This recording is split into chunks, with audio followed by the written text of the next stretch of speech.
Brutta disavventura per due ragazze canadesi in visita a Venezia, ora ricoverate all'ospedale San Giovanni e Paolo, una in maniera grave, con sospetto trauma cranico per la quale è stata trasferita in sala rianimazione per un'emorragia interna e l'altra con una frattura al braccio.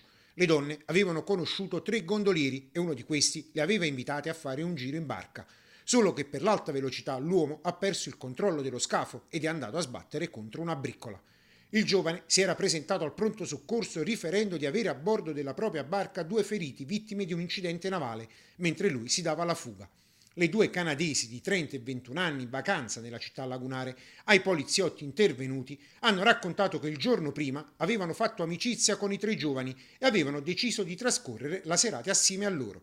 Le indagini subito avviate dal personale delle volanti e del commissariato di San Marco hanno identificato lo scafista che nel frattempo si era nuovamente ripresentato in ospedale in quanto, a seguito della forte botta con la barca, aveva riportato la rottura delle costole, una delle quali perforando il polmone.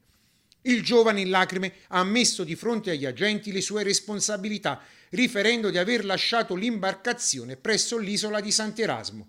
È stato quindi denunciato per lesioni colpose gravi. Lo scafo invece è stato recuperato e sequestrato per essere sottoposto ai rilievi della polizia scientifica. L'ultima tragedia risale al 30 giugno scorso, quando una ragazzina di 12 anni ha perso la vita mentre era a bordo di un semicabinato. Quel giorno era in compagnia del padre e alcuni amici. La barca si scontrò contro una briccola, la struttura nautica utilizzata per indicare le vie d'acqua nelle lagune di Venezia.